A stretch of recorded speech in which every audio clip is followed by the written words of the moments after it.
whoa. That trial already happened. Yeah, that trial already happened in California in 2005. But what happened? How did that trial end? Count 3 verdict. We, the jury, in the above entitled case, find the defendant not guilty of a lewd act upon a minor child as charged in count 3 of the indictment. Yes, that's right. Michael Jackson was acquitted of all the criminal charges brought against him in the state of California in 2005. As Dave Chappelle once said, the man can't be guilty. He made Thriller. Thriller. Yeah, so that's not the right title card. It's not the right title card. So we're gonna can we do this again? Yeah, we're gonna do this again.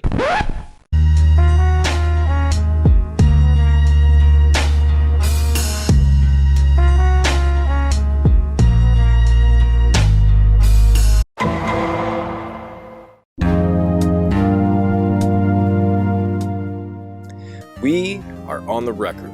I'm Esquire, the presiding officer of the court, calling case number 23-03, The People versus Michael Jackson's Moonwalker. The defendant has been charged with being too overpriced to add to your gaming collection, and in today's proceedings, we will determine whether it's worth spending your hard-earned money on Moonwalker, or whether you're better off just saving your cash and emulating it. In order to render a verdict, we'll hear an opening statement, take direct and cross-examination, review some forensic evidence, and listen to testimony from an expert witness. Finally, after hearing all of the evidence presented, I will render my verdict as to whether the defendant is worth buying or only worth emulating. So, without further ado, let's put Michael Jackson's Moonwalker on trial.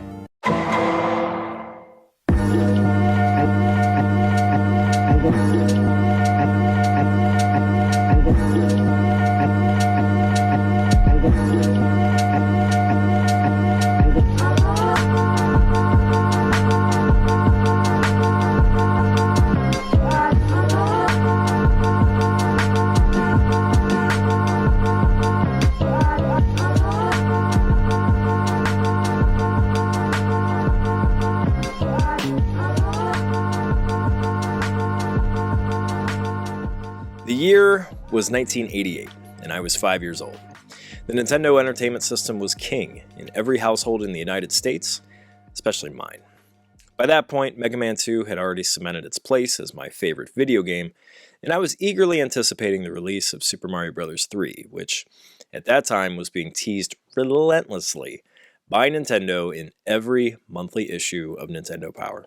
But late that year, my family received its annual Sears Christmas catalog, and as usual, I would rip it open and flip the pages furiously to the back of the catalog, where the action figures and the video games were featured. And while I saw the expected sections dedicated to Ninja Turtles and NES games, I found a page for a game console I, up until that point, had never even heard of. It was called the Sega Master System. In fact, just by looking at this page, you really had to look closely to even see the black and red box being described as the Master System. I had absolutely no idea what I was looking at, but it appeared to be screen captures of 8-bit video games with bright, colorful graphics and large sprites.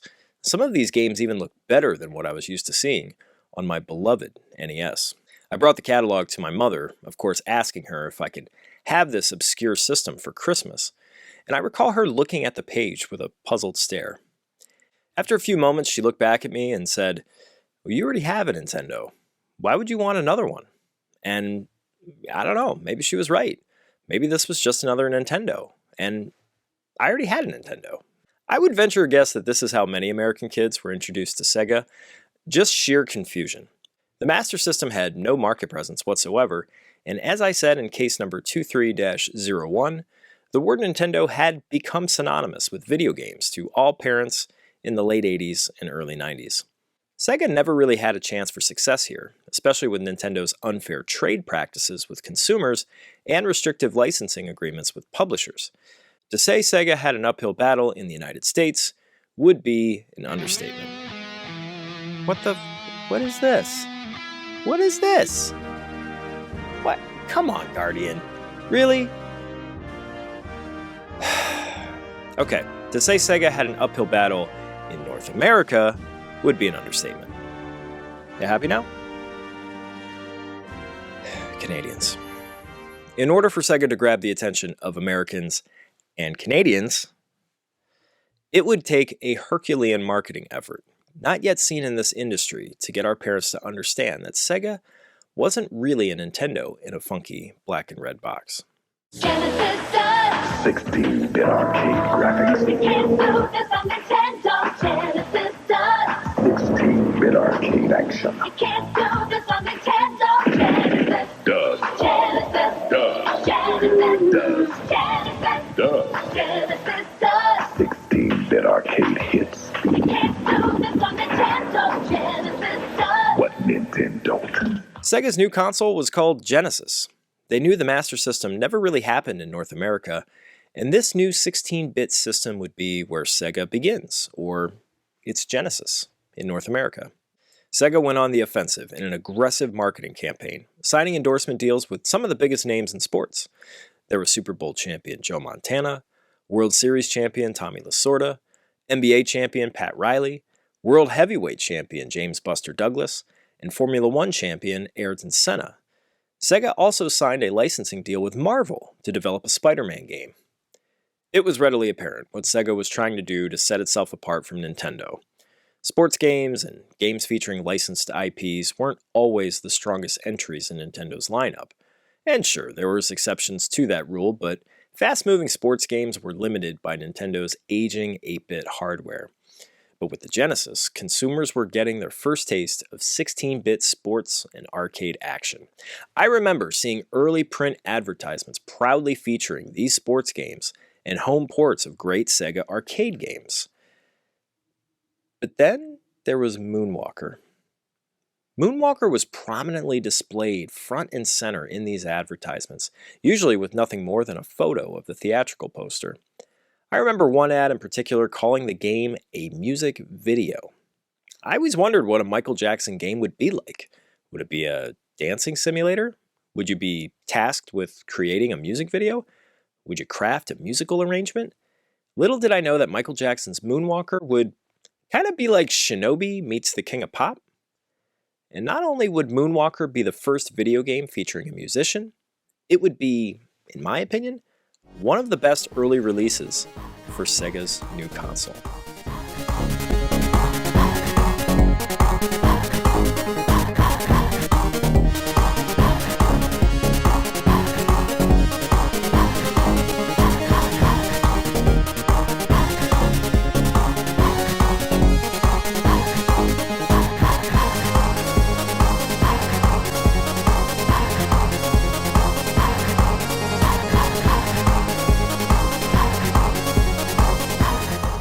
The year is 1984, and Michael Jackson is unequivocally the biggest name in music. Hot on the heels of releasing Thriller, which is widely considered to be one of the, if not the, greatest pop albums ever recorded. The album earned Jackson a record-breaking 8 wins at the 1984 Grammy Awards and was recognized by the Guinness Book of World Records as the best-selling album of all time, selling over 20 million copies in the United States alone. And I just want to add, even to this day, nearly 40 years later, I still think those sunglasses are straight fire. Dude walked into a black tie affair wearing aviators and a crystal-studded jacket with a sash and shoulder epaulets. Because he could. If Michael Jackson's performance at Motown 25 didn't convince you that he was the biggest artist on the planet, his just presence at the 1984 Grammys certainly did. With Thriller, Michael Jackson cemented his legacy in pop culture for all time. And if you don't believe me, here's a little homework assignment for you. Go to a wedding this summer and watch white people absolutely lose their shit whenever PYT starts playing. I mean, look at this. It's something. It's really something. The 1984 Grammys was the King of Pop's grand coronation, watched by the entire world. It would be an understatement to say Jackson's follow-up to Thriller would be highly anticipated. But in the years after Thriller's release, Jackson became reclusive, and anytime his name would come up in the media, it would be attached to something seemingly bizarre. Tabloids began obsessing over his ever-changing facial appearance, his adoption of pet monkeys, his close friendships with children, his pursuit of the Elephant Man's remains, and his flaming hair during the filming of a Pepsi ad.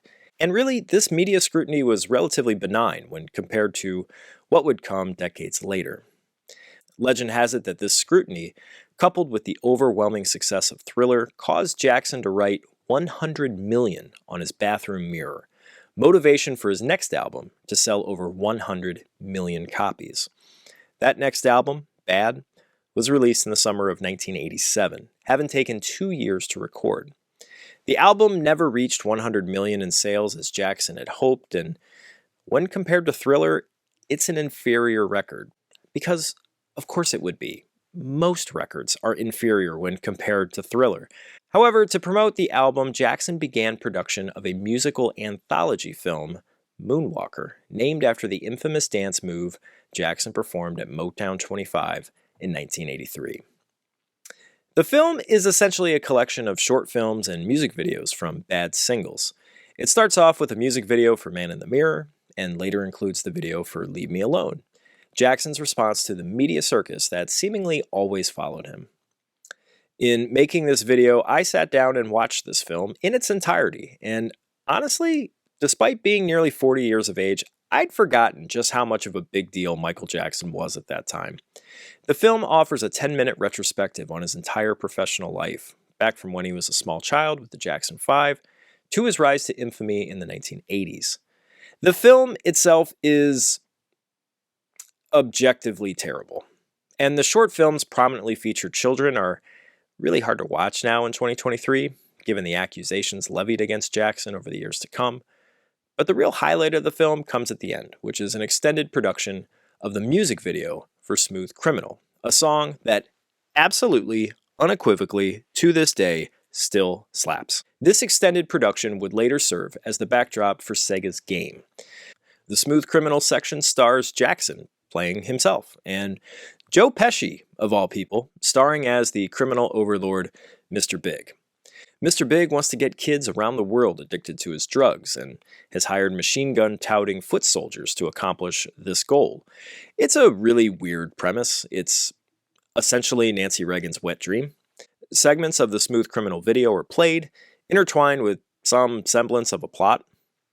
See, Michael fights off Mr. Big's henchman and is aided by a falling star, which turns Jackson into a giant murderous robot, which then turns into a spaceship, which then kills Mr. Big with the power of his voice. Sure. This is one of those instances where if this plot were in an anime, it would be frickin' awesome. But in this live-action Michael Jackson Saves the Children production, I don't know, man. Like anything with Michael Jackson, it's just really strange. Fun fact, one of the children featured in this video was none other than Sean Lennon, son of Beatle John Lennon. The film concludes with Sean cheering on Jackson as he sings Sean's father's song, Come Together, an ever-present reminder of what a massive disappointment Sean Lennon is, not even having a minuscule fraction of his father's talent. So in order to promote the film that would promote the album, Jackson's management team contacted Sega about developing a possible video game. It's no secret Michael Jackson was a fan of video games. In fact, his Neverland Valley Ranch boasted a massive video arcade, replete with some of Sega's most well-known arcade titles. Jackson even owned an extremely rare R360 cabinet. Needless to say, Jackson was a fan of Sega and in need of a video game developer, and Sega was in need of celebrities as part of its marketing campaign for the Genesis. It was a match made in heaven, almost as natural as Michael Jackson and Lisa Marie Presley. Utterly natural. Really, I can't believe it didn't work out for them. Oh God, no, don't do this, man. Don't do that. It's not going to work out the way you think it is. Oh, look how embarrassed she is. That's a shame. Anyway. Oh, no, not again. No, come on, man. To this day, that kiss is still the most awkward thing I think I've ever seen on television, and I once watched Mike Myers' soul leave his body for the astral plane during a live hurricane relief telethon. The destruction of the spirit of the people of southern Louisiana and Mississippi may end up being the most tragic loss of all. George Bush doesn't care about black people. Please call... The director abruptly cutting to Chris Tucker, who has a deer in headlights expression while Austin Powers is standing there contemplating whether or not his career has just ended, that will never stop being funny to me. But still, not as awkward as Michael Jackson making out with Lisa Marie Presley.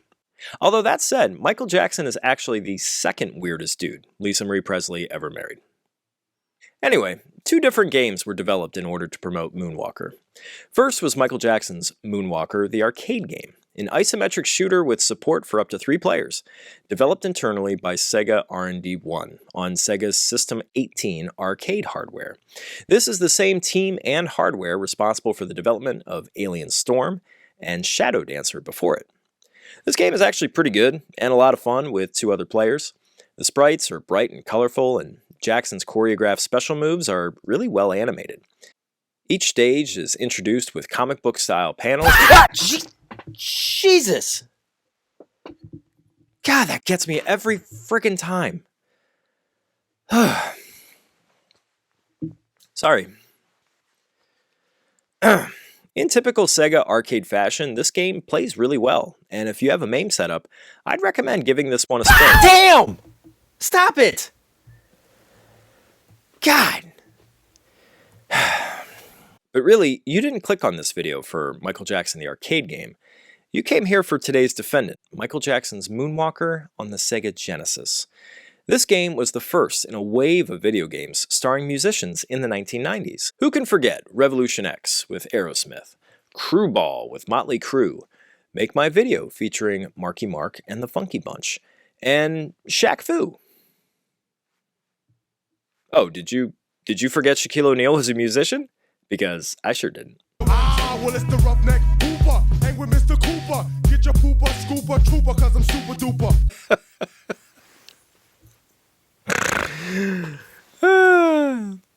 That's some great hip-hop, and you can take my word for it. I'm a middle-aged white guy. Michael Jackson's Moonwalker for the Genesis was also developed internally, this time by Sega CS, formerly known as Sega R&D 2, who was previously responsible for the development of Shinobi for the Sega Master System and Revenge of Shinobi for the Genesis. A Master System version of this game was also designed by Arc System Works, who was previously responsible for the excellent Master System ports of Double Dragon and Vigilante. Michael Jackson himself was credited for the arcade and home game's concept and design, and honestly, today's defendant is a pretty decent game. Let's find out what makes Michael Jackson's Moonwalker for the Sega Genesis a great addition to your video game collection in direct examination.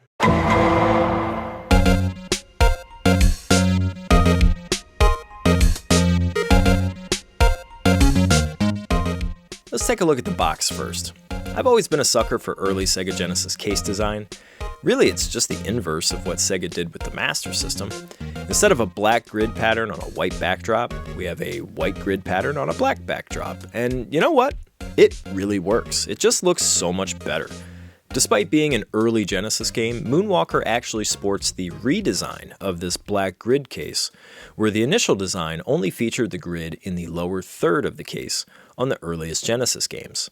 I've always preferred this look over the red spine Genesis games, as it really differentiated itself from the look of NES boxes.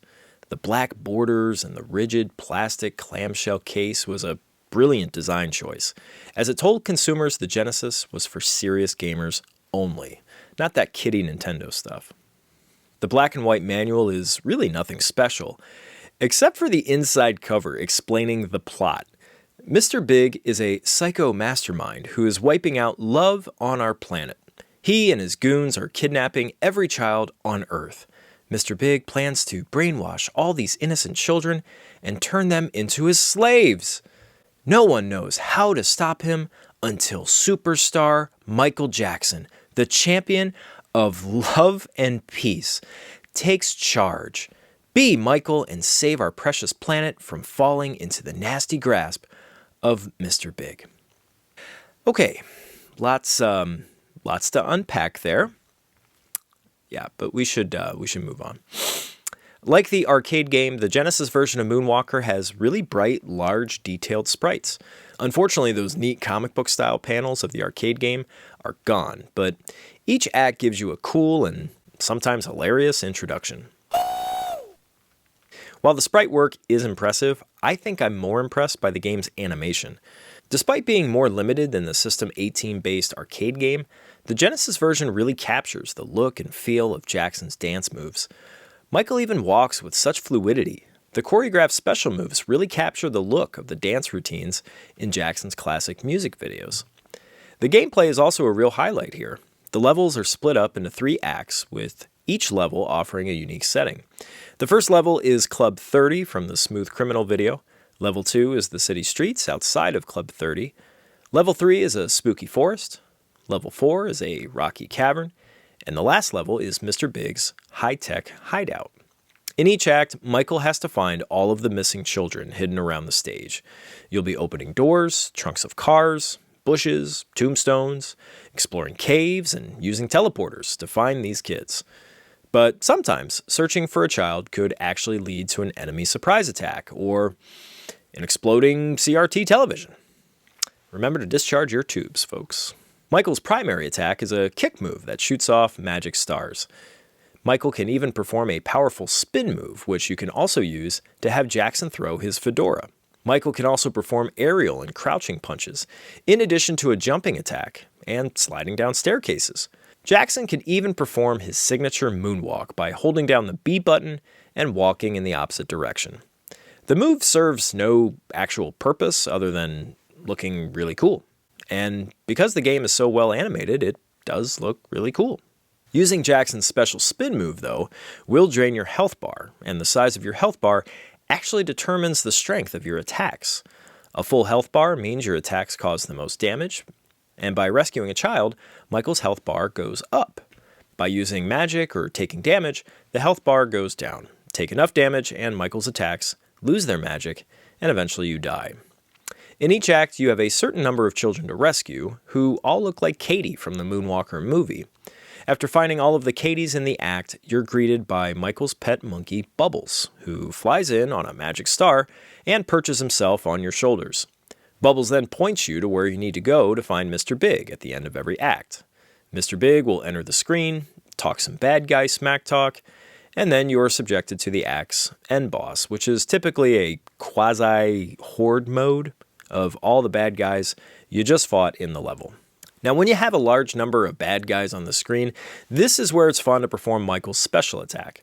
Hold the spin long enough, and Michael and all of the goons on screen will perform a choreographed dance routine from the music video that corresponds to the music from the stage. Then, of course, as a natural consequence of dancing with Michael Jackson, you die. Each act has a designated child who will trigger a shooting star opportunity. If you rescue this child first, the shooting star will appear. If you catch the star, you can turn into Mecha Michael. For a limited period of time, you could shoot lasers and launch homing missiles, but you can't rescue any more kids. You can only see where they're hidden. But really, we're talking about a Michael Jackson game here. The best part of this game is its music. Each stage features an FM synth rendition of classic Michael Jackson tunes.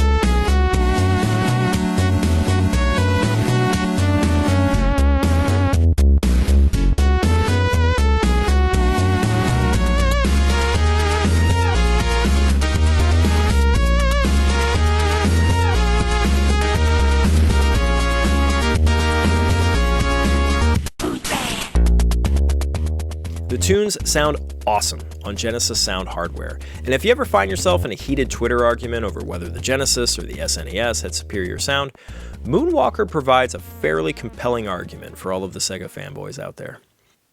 Hiroshi Kubota was credited as the game's sound designer. Kubota would later go on to work as a sound programmer on Sonic the Hedgehog.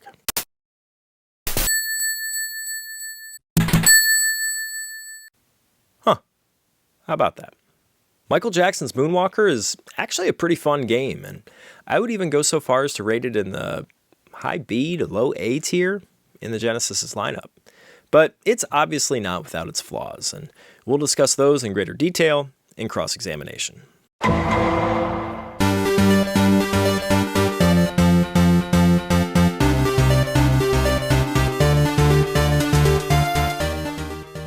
While the best part of this game is its music, the most disappointing part of this game is its music.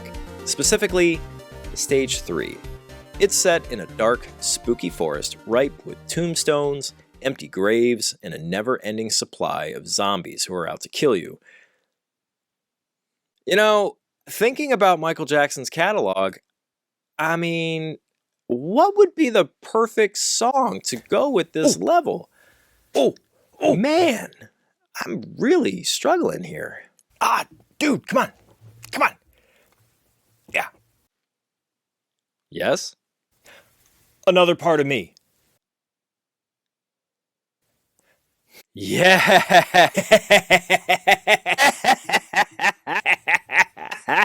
Of course, what other song could possibly set the tone for a stage full of zombies but Another Part of Me, one of the worst songs from Bad.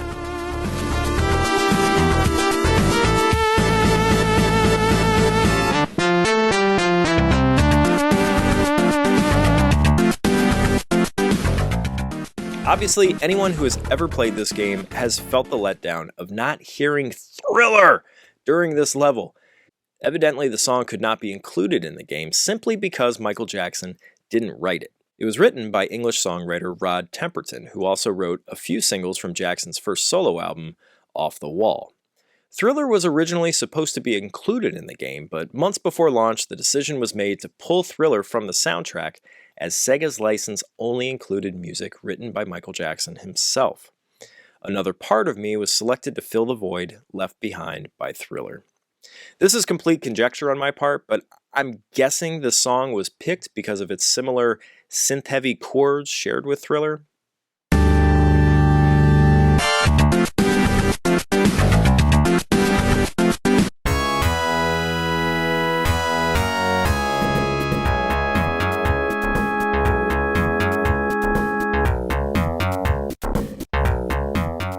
I don't know, maybe? All that said, an early version of the retail release still retains portions of Thriller.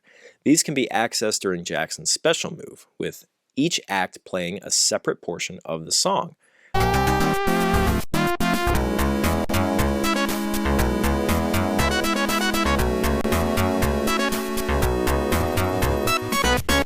However, later revisions of the game play only sections of Another Part of Me, which really sucks. Another knock against Moonwalker is the use of Michael Jackson's robotic form. Just like in the movie, Mecha Michael is pretty lame. It's just not fun floating around the stages in this form compared to the variety of attacks Michael has in his human form. You just feel so disconnected from the game when this happens, and since you can't rescue any children in this form, the stage doesn't actually progress. You only get to kill off an endless wave of goons who enter the screen. It just feels like this part was tacked on at the end of development because there's really no point to this gameplay mechanic, other than to occasionally show you the locations of the missing kids. Then there's the final end boss. Yes, you finally get to fight Mr. Big at the end of the game, but instead of fighting him as Michael, you transform into the spaceship like Jackson does at the end of the movie. You're giving chase to Mr. Big's spaceship while he tries to escape his hidden base. The game then kind of becomes a subpar version of a space shooter, and honestly, it's really short and really easy. It's hardly a fitting ending for what is otherwise a pretty solid game. Of course, in the movie, this spaceship shootout never actually occurs. If you'll recall, Mr. Big climbs into a massive gun turret mounted onto the side of a mountain and attempts to murder some children. Originally, this was supposed to be the ending of the game, where the game shifts to a first-person perspective and you destroy Mr. Big's gun turret. A playable prototype of the game has been dumped online, featuring both the gun turret shootout and the inclusion of Thriller in Stage 3. Unfortunately, the final boss fight is even worse than the retail releases version, and as for Thriller, it's a marked improvement over Another Part of Me, but it just sounds unpolished when compared to the other tracks in the game.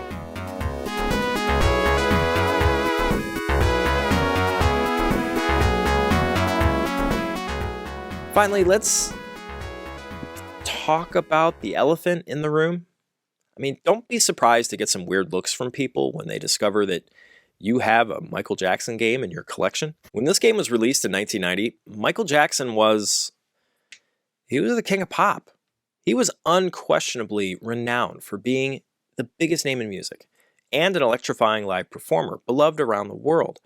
He was in Pepsi commercials, he had a cameo in The Simpsons, he was an attraction at Disney World, he played the halftime show at the Super Bowl, he had several games lined up in development for Sega. He had this crossover appeal generationally and culturally because his talent was recognized and admired by virtually everyone. But then 1993 happened. In August of that year, Los Angeles police began investigating Jackson's homes due to allegations of sexual misconduct against children. While no incriminating evidence was ever found by the authorities, a civil lawsuit was filed against Jackson the following month. In that lawsuit, a family alleged Jackson committed repeated sexual battery against their 13-year-old son. The suit was settled by Jackson in 1994, paying approximately $25 million to the alleged victim and his family. While Jackson would later call this settlement one of the biggest mistakes of his life, the damage was already done. Sega would go on to cancel all of its development plans with Jackson for future projects. The Moonwalker game was never to be commercially released again. The advertisement deals ended. His face and his films were removed from Disney's parks. Of course, this video is not about Jackson's legal issues or the accusations levied against him. Really, what this video is about is how this game has still managed to stay relevant and valuable despite these issues. Michael Jackson was one of the first times I can remember in my lifetime where I heard the phrase, separating the art from the artist. And while this game is unquestionably a collector's item and a real hidden gem of the Genesis library, don't be surprised if you get a few looks from your friends when they see this on your shelf. Playing as Michael Jackson to rescue lost kids had an acceptable level of creepiness to it in 1990, but in 2023, it just might be a bridge too far, especially if you've seen Leaving Neverland. And if you haven't, I'd recommend you do. But yes, this game is still a collector's item after all, and it's one of the more valuable games in the Genesis library. Let's discuss how much it'll cost you to acquire Michael Jackson's Moonwalker in forensic evidence.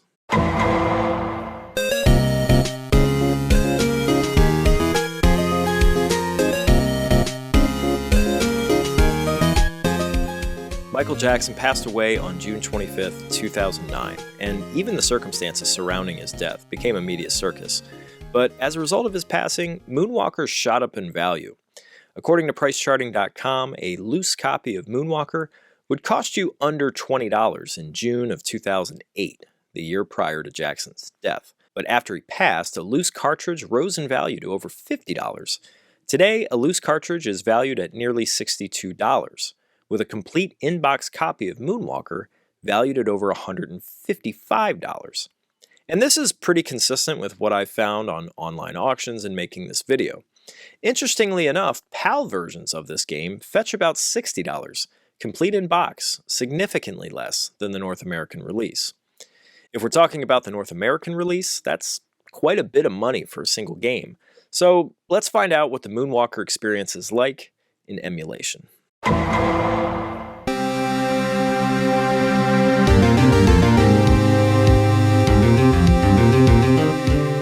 Now, because I only play games on original hardware, I don't know much about how well Michael Jackson's Moonwalker for the Sega Genesis performs in emulation, or what special features you can unlock through the use of emulation.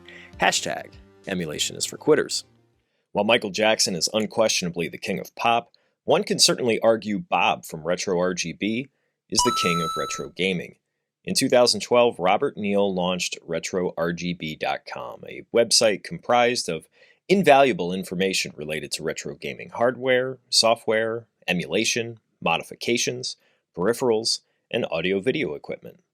Essentially, when it comes to any aspect of the retro gaming experience, either Bob or one of his many talented contributors have written something about it on RetroRGB.com. Except for Zez. He sucks. In addition to the Retro RGB website, the Retro RGB YouTube channel features weekly roundups on all retro gaming related news, developer and creator interviews, product reviews, community Q&A, and so much more. In my humble opinion, Retro RGB is the gold standard for information related to the retro gaming community, and I don't think I would be here making this video today if it weren't for Bob. I'd probably also have a lot more money, but that's a whole other story. Let's not talk about that. Over the years, Bob has put out volumes of information about the Mister project, and has even produced a helpful video on putting together your own Mister setup for beginners. I'll leave a link to that video and Bob's website in the description below. With all that said, Bob, would you please raise your right hand? Do you swear or affirm that the testimony you're about to give will be the truth, the whole truth, and nothing but the truth? I swear I'll be as honest as Michael Jackson's propanol dealer. Could you please tell the jury about how well Michael Jackson's Moonwalker for the Sega Genesis performs in emulation, and what enhancements do gamers get with emulation that original hardware can't provide? How well Moonwalker performs in emulation is actually a really good reflection as to how good overall emulation is for the Sega Genesis these days. As long as you're using quality emulation, such as the software emulator BlastM, or hardware emulation like the Mr. FPGA project or the analog consoles, then you're going to get an excellent experience. It's going to be at least the same performance as the original, but here's where you cross over a line where you could arguably get more features and better performance than the original. Both FPGA options allow for things like composite blending, so even if you're playing in ultra sharp graphics on a flat panel TV or even on an RGB monitor, you could have modes that blend the graphics together to give the same effect that using composite video would, which in most cases you probably wouldn't, but there are certainly a ton of excellent effects that really benefit from this. On top of that, when you're using quality Genesis emulation, you could use these newer techniques that essentially add CD quality audio. So very similar to as if you had a Sega CD console attached, but you don't need to, even with original hardware. With original Genesis consoles, you could use products like the Mega EverDrive Pro or the Mega SD and simply just emulate that in a hardware FPGA chip. In Michael Jackson's Moonwalker, you could use the original songs instead of the digitized songs that were played through the chips of the Sega Genesis. And once again, this is very subjective because there are a lot of people out there that might just prefer the way the music sounded on the Genesis. So whether you prefer to use this with Moonwalker or not is totally up to you. And if you do choose to use it, it's all preference based. You're not going to have any downside to the experience about all of this. So hopefully that sums up the overall state of Genesis emulation and how it applies to Moonwalker. I honestly would think that most emulation solutions these days are excellent. Just stay away from any of those known manufacturers that have the all-in-one cartridge players, or of course anything that At Games makes, because that's just really going to ruin the overall experience. Also, Michael Jackson, kids. Thank you, Bob. You may now leave the witness stand.